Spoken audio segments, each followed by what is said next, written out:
Continuamos en AM Más Noticias. Existe una problemática en varias colonias, en algunos municipios, de perros callejeros, gatos también que están en la calle y que se reproducen sin control. Hay enfermedades que se transmiten, dueños muy poco responsables de sus mascotas que nunca los pasean, nunca los limpian, que los tienen ahí molestando a los vecinos en una situación muy deplorable. Para hablar de esta problemática, de este tema y de cómo se puede arreglar, nos da mucho gusto que nos acompañe esta mañana el diputado Manuel Sánchez Nájera, diputado local por el PRD. Bienvenido, diputado. Buenos días. Buenos días, muchísimas gracias por la invitación. Efectivamente, pues vamos a hablar, si me lo permiten, de este tema. Un saludo, por supuesto, a todo tu auditorio. En Aguascalientes tenemos documentado y registros de que existen entre 350,000 y 400,000 animales en situación de calle, que entre otras cosas, precisamente son causantes de estos problemas de salud pública de los que ustedes hablan al principio. Se ven incluso muy exacerbados en el momento de esta temporada, de aquí en adelante, donde empieza a haber ya vientos recurrentes en el clima, y esto lo que genera es que todos los excrementos y las heces fecales que estos animales dejan por la calle se empiezan a evaporar y circulan por el ambiente. Muchas de las causas de las enfermedades gastrointestinales que nosotros tenemos en esta temporada vienen a causa raíz de este tipo de problema. Entonces, lo que he propuesto desde el Congreso del Estado es que se genere un hospital veterinario público de todo a nivel estatal que se dedique exclusivamente a la esterilización de estos animales que pueden estar en la calle, pero además de las mascotas que nosotros tenemos de manera cotidiana en nuestra casa, solo con las especies de perros y de gatos. ¿Por qué por estas especies? Por varias razones. La primera es porque el 90% de las personas que tenemos un animal en la casa es de cualquiera de estas dos especies. Sí. Esto está también perfectamente documentado. Pero además, porque el trato que le vamos dando a estas personas, a estos animales, se refleja en buena medida en el trato que llevamos con la propia sociedad. También socialmente está documentado que a estas dos especies les asignamos características humanas y les reflejamos nuestras propias emociones, y también generan una situación cultural dentro de la propia casa y hacia el exterior. Por ende, también es buena idea empezarlos a tratar bien, y por eso de una u otra forma es importante comenzar con estas especies. Muchos se van a preguntar cuál es la diferencia entre la perrera y el hospital que estás planeando. La perrera lo que hace es recoger a los animales que están en la situación de calle, los lleva al resguardo y tienen, que también esto es importante señalarlo en la iniciativa, tienen 3 días para que alguien los reclame o los debe sacrificar. Sí, y es por un tema de reglamento y de ley. Lo que la ley propone es homologar las perreras de los municipios enteros para que puedan darles hasta 5 días de existencia en el resguardo de esta perrera para tratarlos de acomodar en algún otro hogar o que alguien lo pueda reclamar. Pero además que pueda cifrar convenios con organizaciones no gubernamentales para que estos puedan readoptarlos 30 días más, esperando que en estos 35 días, que son 5 semanas, puedas encontrarle un hogar adoptivo a esta especie que rescataste de la calle. Variante importante o anexo importante de esta iniciativa es que se buscan 2 campañas intensas muy importantes. Una de adopción, porque entender que en las sociedades de primer mundo, que podemos voltear a ver, incluso a los vecinos del norte, en Estados Unidos o en Canadá, también el 80% de los animales que se tienen en casa son rescatados. No sucede como aquí, que te los regalan, los compras, lo que haces es los rescatas y los tienes a través de este mecanismo de un rescate, y eso hace falta aquí en Aguascalientes. Justamente hablando del número de animales que a veces pueden estar dentro de un hogar y que muchos de estos son rescatados también, pues a veces uno se pregunta cuáles son las condiciones en las cuales deberán de estar estos animales rescatados, porque también pues, teníamos que hablar de algún espacio, de el alimento, si hay algo que tendrán que darle de medicamentos, pues también otorgarlo.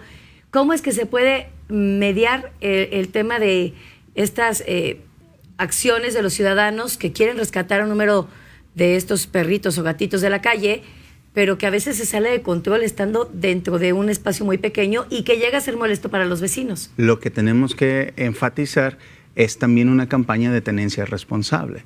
Entender que todas estas características de las que tú estás hablando son condiciones que, si bien a quienes tienen afección por este tipo de rescates, quienes desarrollan pues a veces es hasta como profesión o vocación, pues también se puede desbordar, y en este sentido hay que tener bien controlado este tipo de situaciones, pero además lo que hacemos en la casa.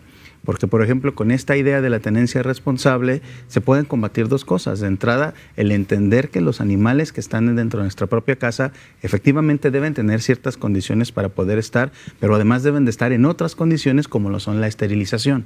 Porque muchas de las veces lo que ocurre es que si el animal de pronto sale de la casa, pues puede tener algún encuentro y luego cuando regresa, pues ya se reprodujo. Y esto genera este círculo vicioso que de pronto no podemos ya combatir. Y la otra es no deshacerse también así de ellos, porque incluso estas personas que se dedican al rescate, con las que hemos podido platicar, la gran mayoría te pide que ni siquiera des sus datos al aire, porque para esta temporada, justamente ya que pasó Navidad, que luego andamos regalando este tipo de animales como si fueran mercancía o algún utilitario, un peluche, van y se los dejan en la puerta. Los abandonan en la puerta y es así como de a partir de ahora es tu responsabilidad. Y lo que ellos o ellas dicen es, pues nosotros en qué elemento, con qué calidad, cómo los sacamos a la calle. Dice, bueno, pues que sigan andando en la calle. Entonces sí es un círculo vicioso que debe combatirse y debe combatirse por tenencia responsable, por adopción, por la modificación de lo que pasa en la perrera o en el antirrábico y con la creación de este hospital veterinario que bien podría venir a combatir no solo en un tema cultural que es muy importante y socialmente hablando, sino en este tema de salud pública que ya hemos mencionado. Diputado, pero ¿qué pasaría con el maltrato también animal? Ahorita pues se reporta la Proespa, no sé si se den abasto en la Proespa con los reportes para atenderlos de maltrato o de gente que nunca los limpia el lugar donde están los perros. ¿Qué pasaría? Parte de la tenencia responsable y una vez incumpliéndolo, se está ya trabajando en una iniciativa, esa también ya está de mano del Proespa y de la propia Consejería Jurídica del Gobierno del Estado para endurecer las penas para ciertas causas de maltrato. Okay. Porque lo que decíamos en un inicio en esta entrevista es que al tú humanizar precisamente esta especie, se ha tenido también documentado que empiezas a agredir a quien no puede responderte, como este tema de estas mascotas, pero luego ese grado de necesidad de agresión que se tiene, ya no se satisface con estos animales y entonces empieza a escalar y termina siendo una agresión o una violencia entre personas. Es importante empezar a checarlo estas agresiones desde que se dan con las especies que aparentemente son agresiones inofensivas, pero que sí están detonándote un problemita o te están dando un diagnóstico de algo que le está pasando a una persona como para agredir así. Esto es una iniciativa, pero ¿qué se requiere para que se convierta en una realidad el hospital veterinario? En cuanto al tema de recursos, ¿cómo es que también se buscaría? Porque pues el paquete pues de este año también ya está destinado. Este año ya tendría que haber una readecuación presupuestal, sin embargo debo decirte que afortunadamente las autoridades, políticamente hablando, la gobernadora del estado, el propio alcalde de la capital, han sido muy consecuentes y la verdad es que también son muy sensibles en este tema y yo tengo la expectativa amplia en que se puede lograr. La realidad es que incluso este tema de haber presentado la iniciativa requiere además de un cabildeo importante. Aquí vine a platicar en su momento sobre el tema del Internet, que lleva un diálogo con los alcaldes, con la propia gobernadora del estado, con el secretario de Finanzas, para que no se vuelva letra muerta o un elefante blanco, como muchas cosas que de repente tenemos en la ley. Vamos en ese proceso y para mí es muy importante que esta propuesta se socialice, de ahí el agradecimiento nuevamente a su espacio, para que la propia sociedad la empiece a adoptar. Y cuando la sociedad empieza a entender que esto sí es importante, pues también inmediatamente la rueda política se empieza a girar. Muy bien, diputado, pues muchas gracias por acompañarnos y vamos a estar al pendiente. Al contrario, creo que este es un tema muy sensible para todos. Muchas gracias. Él es el diputado Emanuel Sánchez Nájera, diputado local por el PRD. Vamos a